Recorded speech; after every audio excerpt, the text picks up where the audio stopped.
Welcome to the Southern State of Golf podcast. Hi, I'm your host, John. Some people have bucket list courses they like to play, which I do have those, which I'd like to play, but I've also got bucket list guests that I want to have on our show.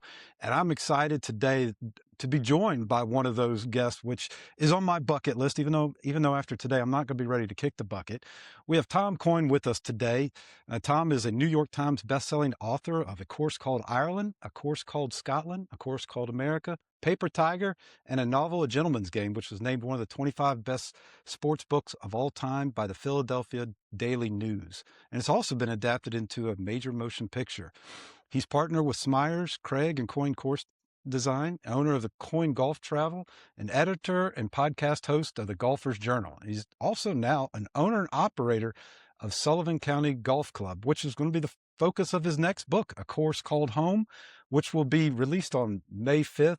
Welcome to the show, Tom Coyne. How are you? I'm great, John. Thanks for having me. Very generous introduction. I appreciate it. Well, I will say at the top, you are one of the guys that's been an inspiration for me to even start this podcast.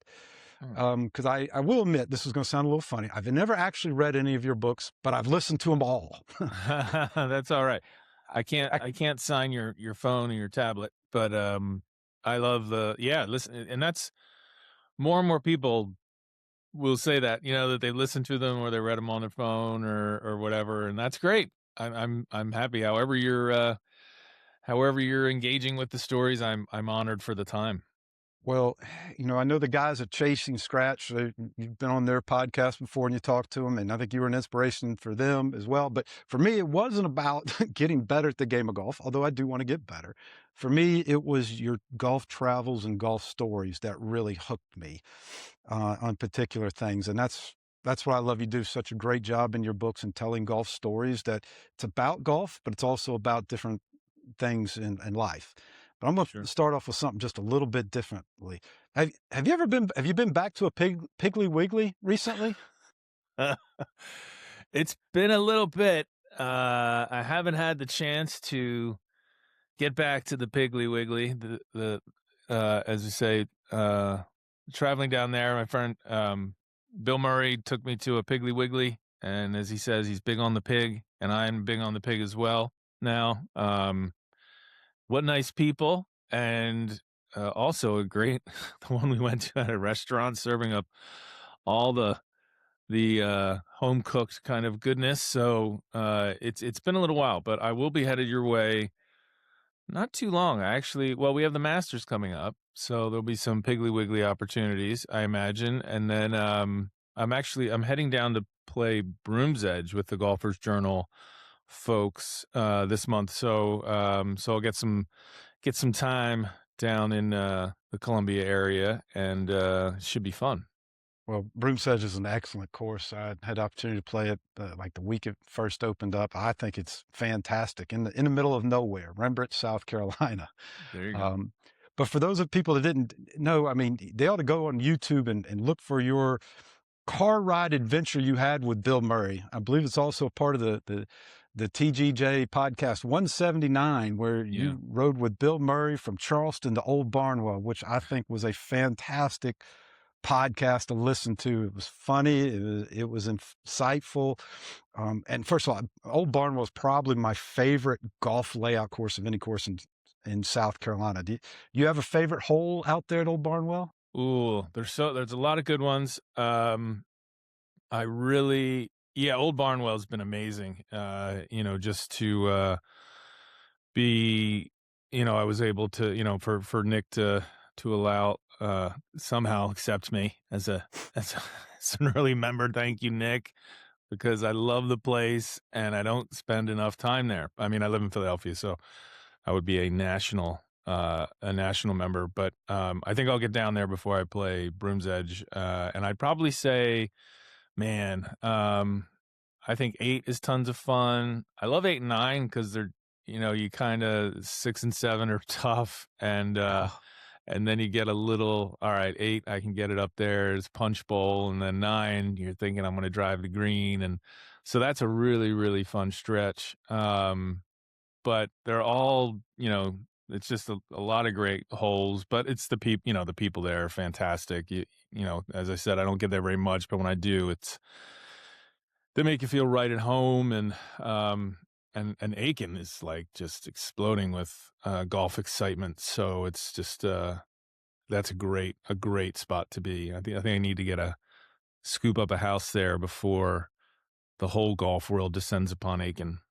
I know it is crazy, all the great golf. I'm a high school athletic director here in Columbia, South Carolina, and we've had our golf team down there at Old Barnwell. They gave them a lesson, took them out on the kids' course, and Oh, nice. you can just I love the mission-driven passion that they have there, and I think that is just that's something I'm excited about to see a high-end, high-level private golf course, but also truly wanting to give back to the community and help grow the game. I think that's fantastic. It's awesome. I mean, Nick's vision for the place is really unique, and the great thing is it's one thing to like when you're building a place and getting people interested to say we're going to be this or we're going to be that, but to stick to it. And he's absolutely stuck to it. And is really trying to, create opportunities for different kinds of people to play golf and new people to play golf and opportunities for the caddies. And it's our responsibility as members to be a part of that. So yeah, it's really, really cool. It's something you'd want to see more clubs um, try to imitate for sure. Absolutely. Well, I heard you answer, it's probably one of those questions like, what was the best course you ever played? Blah, blah, blah. I'm not going to ask that, but you did give an answer that said you called the day at the old course at St. Andrews the best day in golf. Yeah.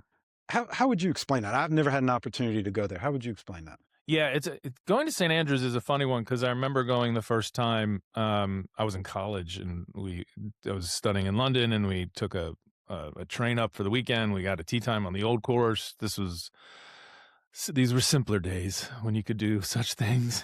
It's a lot harder now. And I remember, and we had no wind, and I remember playing it the first time and kind of I wasn't underwhelmed, but I just thought like I had this anticipation that it was going to be really hard, or I'd played a lot of links golf at that point in Ireland where the dunes are massive and whatnot. And St. Andrews doesn't generally have that. The links land there, and most of Scotland is pretty flat. So it's the interest there is a little more subtle. The angles, the bunkering, the size of the greens, all those things that each time you play it, it gets more interesting, which is, I think, quite a compliment for a golf course. It's usually the other way around. Like you're blown away the first time and then you kind of got used to it. But the old course, just as a golf course, just grows on you. But it wouldn't like jump out uh obviously or immediately to someone as like this is the most incredible stretch of golf holes ever. Again, unless you really kind of play them a bunch, study them, and get used to them. But as for a golf day, there's nothing better than walking from your hotel or your bed and breakfast or whatever in the town, walking down to the first tee, because the course is enveloped by the town, as we all know, and just walking from like the sidewalk to the tee box, and so you feel like you're really playing as part of a place. You're part of a town. You're part of a community, and then you have to tee off in front of 1,000 tourists that are wandering around with cameras. And in that moment, when you're on the first tee, you realize that I'm standing here doing what anyone who's ever meant anything to golf has done. I'm literally walking in the footsteps of everyone. Maybe you could. I don't know if Ben Hogan ever got to play St. Andrews, but aside from him, so that is that, and you play a lot of golf, you go to a lot of good places, and you can get not jaded, but you probably don't get goosebumps as much as you used to. But St. Andrews is goosebumps every time, and not even if you're not playing it, just walking around it, being in the town when you first drive into town, and you look and you're like, that's the golf course. It's right there. Am I allowed to be this close to it? That experience is really unique, very Scottish, and it's just hard to beat. You can't, the history, the fun, the whole thing. It just adds up to something really, really special. Well, your next book, A Course Called Home, is going to be released. We're basically just 2 months out away from it. Are you getting excited about it?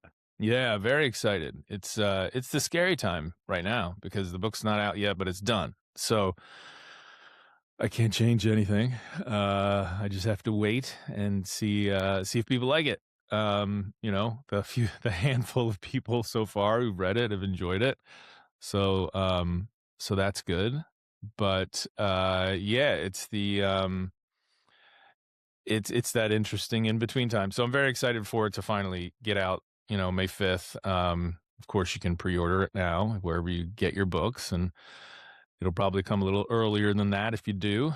Uh, but I'm excited for the story to get out there. I'm excited for people to learn about the golf course, learn about Sullivan County, and hopefully, this is a different book than books that I've done in the past. They've all been sort of golf quests, either to get better, like in Paper Tiger, or quests around places with the sort of travel series. But this book is about one place and a small group of people and their story over the course of 3 years, and my role that I play in it, trying to sort of um, keep this 100-year-old 9-hole golf course alive in a part of America that has seen better days and was sort of struggling, and trying to keep something good in a very good place.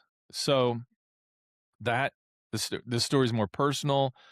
There's people in it who are still a part of my life. It's not like I showed up and played golf and then left and with some good stories to tell. It's these are people that are like family to me. So writing about them was a different personal experience. So I'm excited for them to read it, honestly, because they know I've been working on a book for all these years while I've been running the course. But I think once they see what it actually turns into, it's going to be a different thing, a good thing. Now, But it'll be now, was it originally supposed to be, if I heard or read this right, originally supposed to be you were going to write this book based off of you just running the course for a year? yeah, And then yeah, now it turned in, I'm going to buy a course now.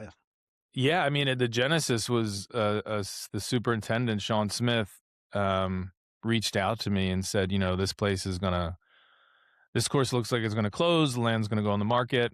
There were great owners there, and they'd done their best to kind of save it, but couldn't really. They weren't really in the golf space. Couldn't really make the golf go. And I thought, well, maybe. So I went and looked at it just as maybe a magazine story for the Golfers Journal. A little course that time forgot, and met Sean and the owners for a year. They'd basically let me borrow the golf course. They just said, "Hey, you can have it.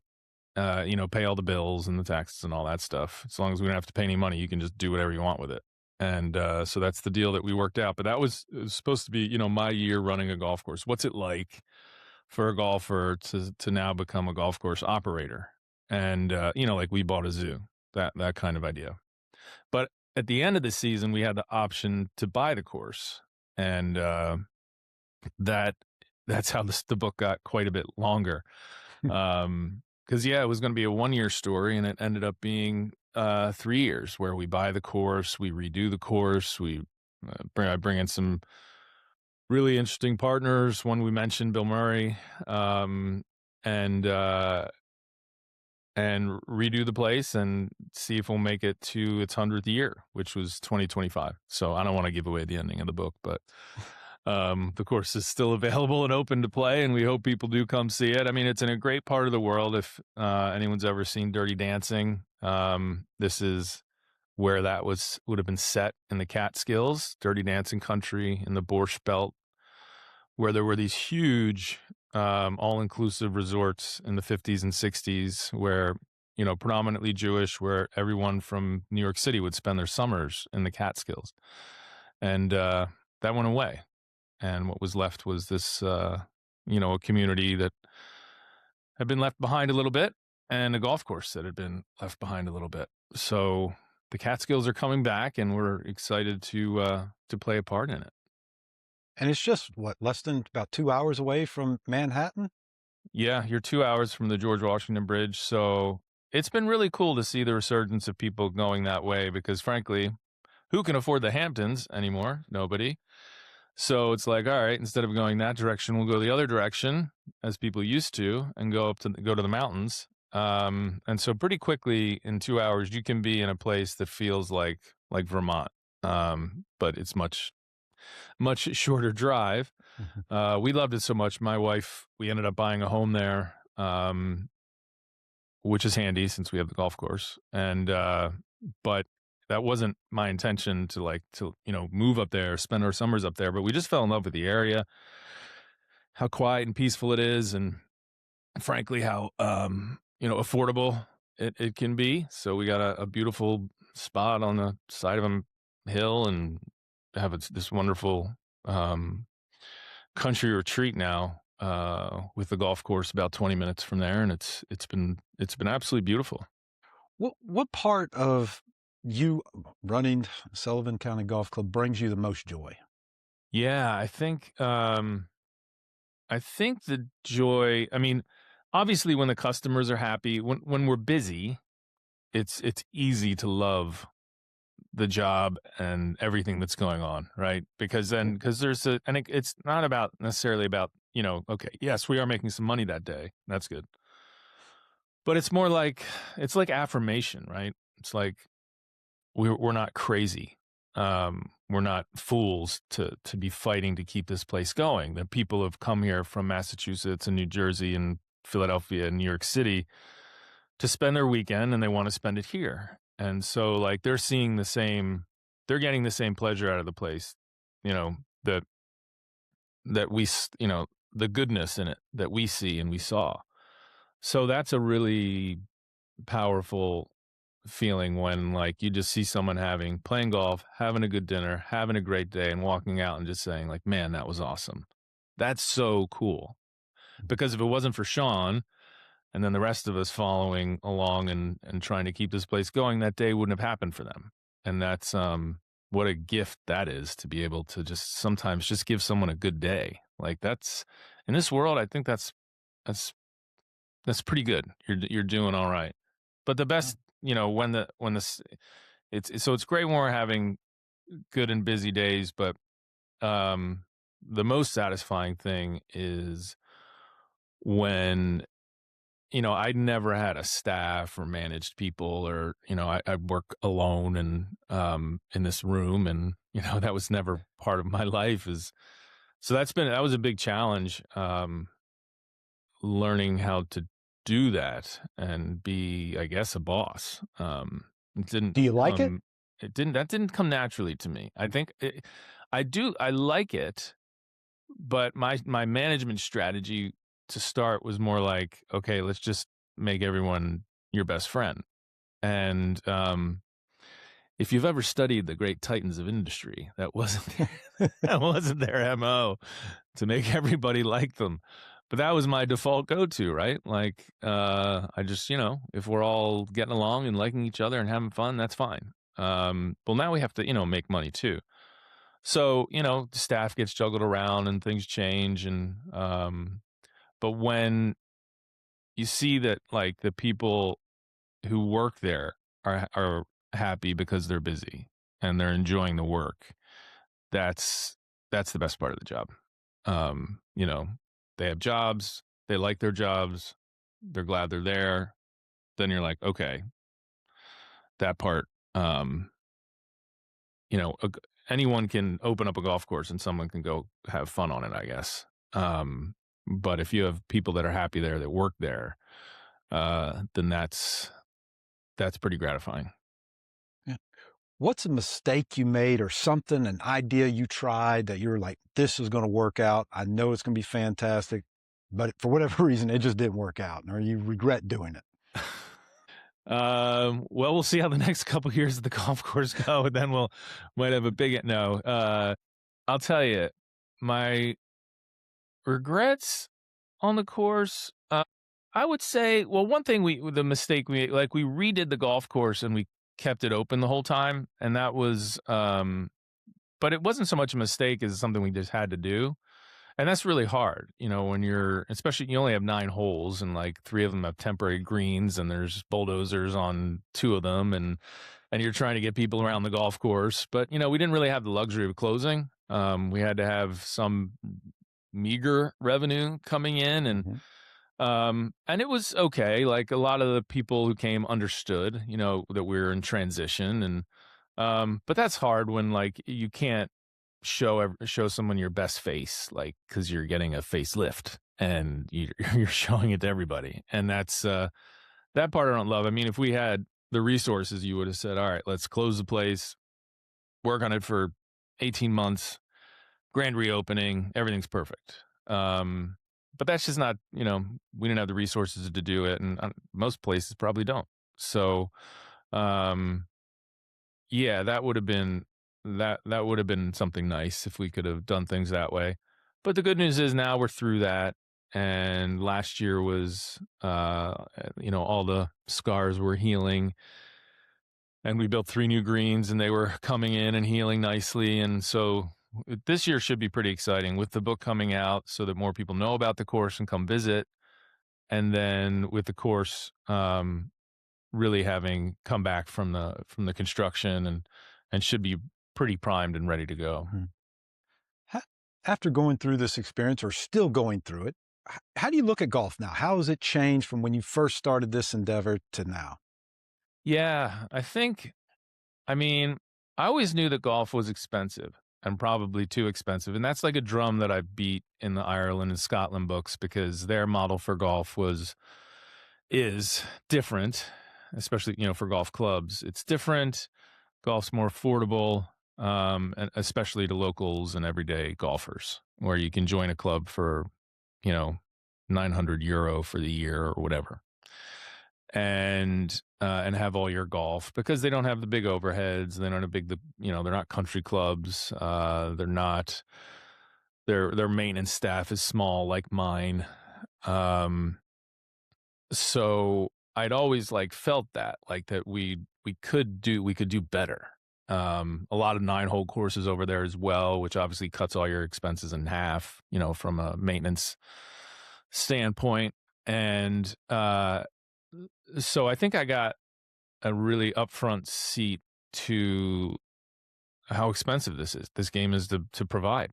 And that was shocking and remains shocking. Everything machinery is expensive if you can even get it. Labor's expensive if you can get it.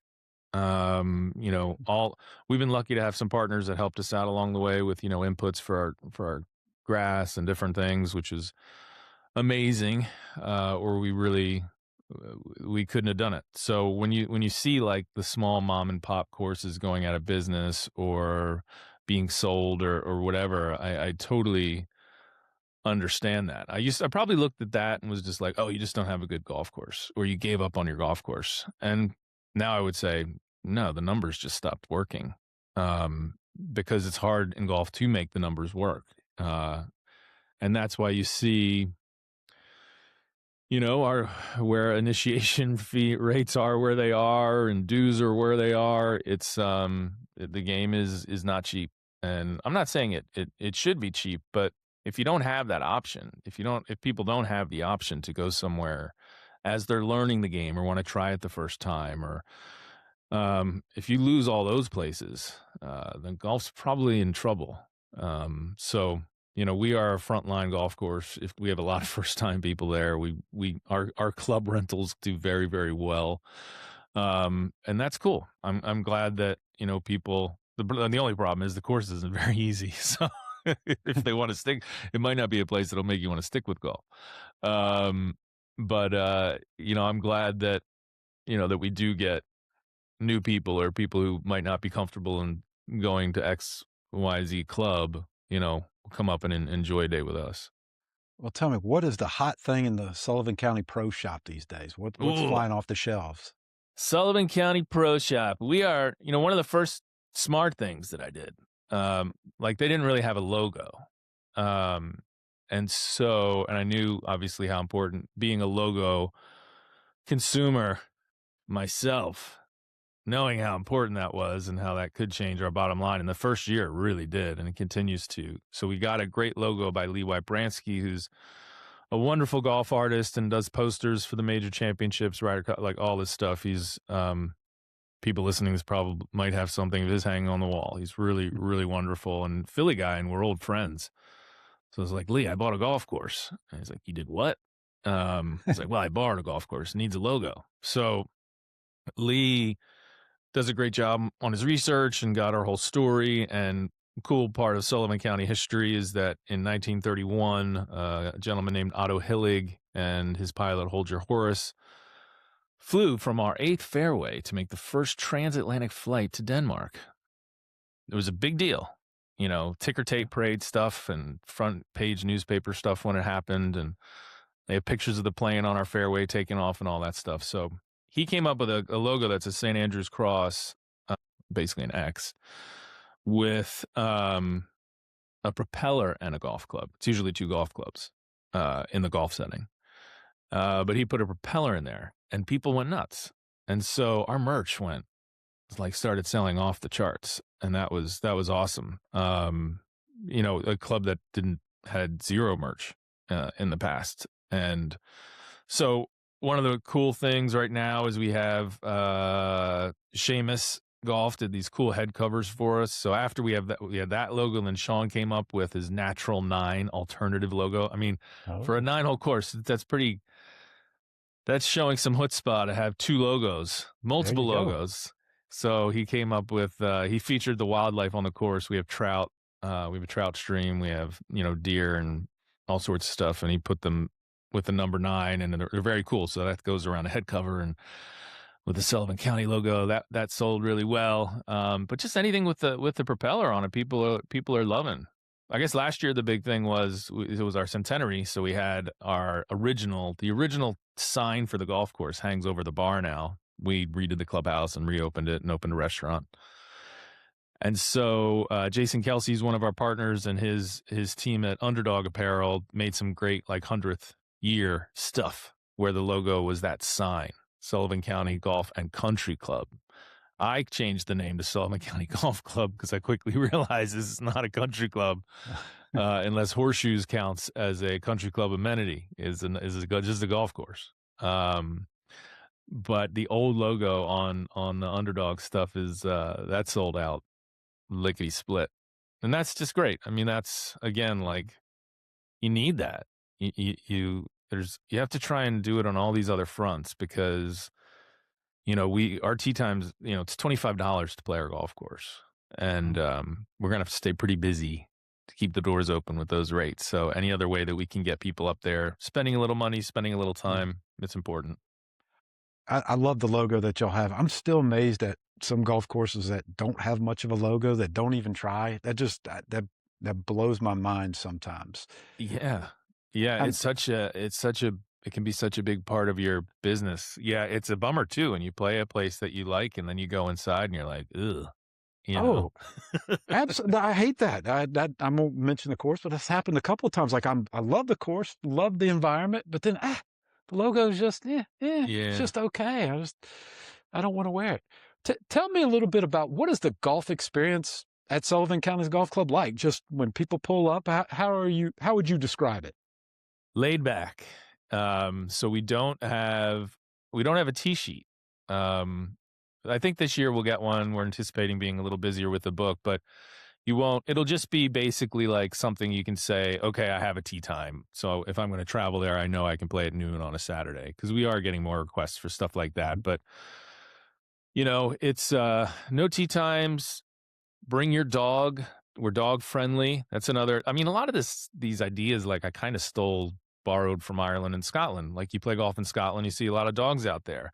Mm-hmm. At those courses you have members, but you also have visitor play. So that's what we have. You can be a member for the year for $500, and that's all your golf. It's pretty good.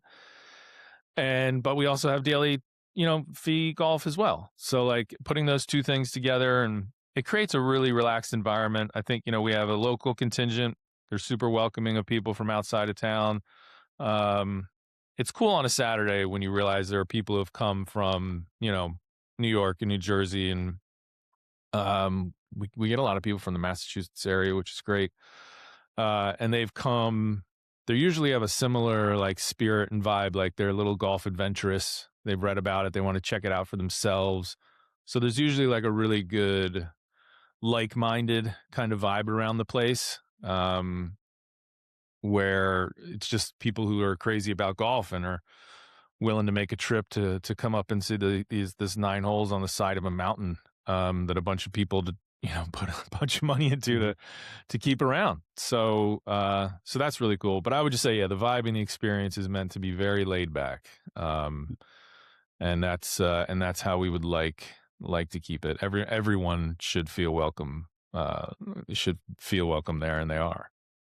Now, I know it's a 9-hole course, but doesn't is there a second set of tees? So if you wanted to play 18, you can get a little different vibe from it? So we can do like you can combo the white and the blue tees, which the blue tees are different. There are different tee boxes for those. When I got up there, it was 9 with that idea of like 2 separate tee boxes on every hole, but Mhm. most of them were just next to each other.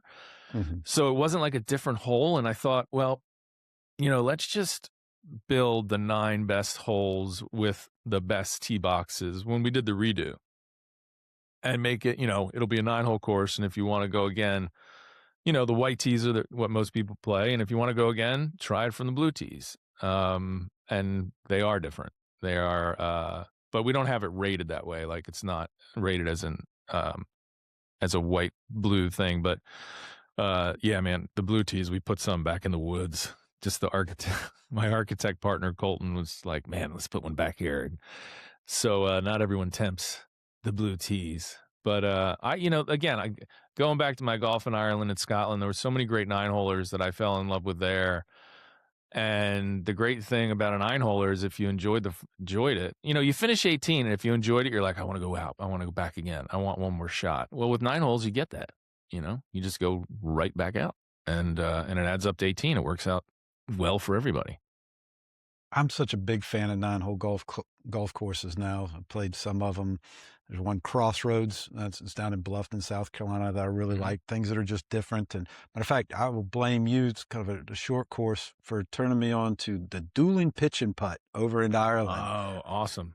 I think I saw y'all you did a video out there, and I just happened to be there. Wasn't for golf, but just, I was like, "I gotta go see this place," and I thought that was really amazing. So I gotta ask, do you have anything in the kitchen, the snack shop, like the burger dog at Olympic, or what's the food thing that you gotta get at your place? The wings of fury, Otto's wings. So the menu is kind of, when we reopened the restaurant, we named it after Otto, our aviator, and themed like the Otto's drink flight and things like this. So like it's an aeronautic kind of theme. So we have I don't know. I'm not in charge or involved in the food side of this. My partners are, and they're wonderful. So I don't know why our wings are so good. And I'm a bit of a wing snob. I'm not gonna lie to you, but these things are great. So really good wings. Chicken parm is ridiculous and huge.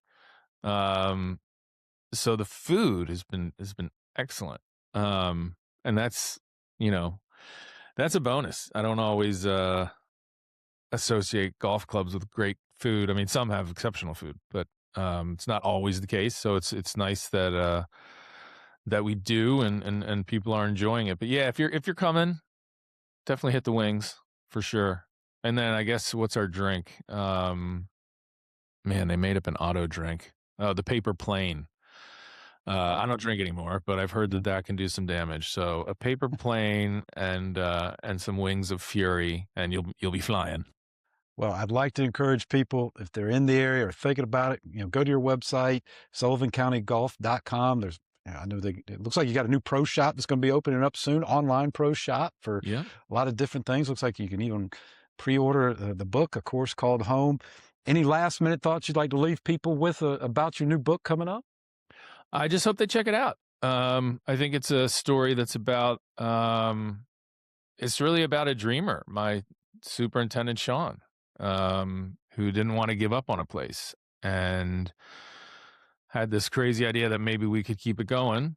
And suddenly, n- the course is people are coming to see it from all over the place. And he owns a golf course with Bill Murray and Jason Kelsey. and like how this madness happened, and the ups and downs. I think the book is pretty honest about like the good times and the bad times of running your own golf course, because it's all your dreams and nightmares come true as a golfer, and I wanted to make sure I conveyed that. So um, it's a hopeful American dream story, and I hope people do have the chance to check it out.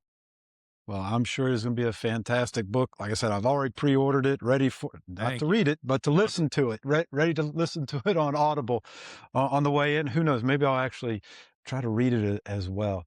Tom, I appreciate your time so much today. This was fantastic. Like I said, you were certainly one of the bucket list guests that we're excited to have on this show. And I hope everybody will go out and purchase your new book and get a chance, get up to Sullivan County Golf Club sometime soon and try the wings and, check out the fairway where the plane took off and, buy a lot of merch in the pro shop. That would be a great weekend, John. I really, really appreciate it. Thanks for having me.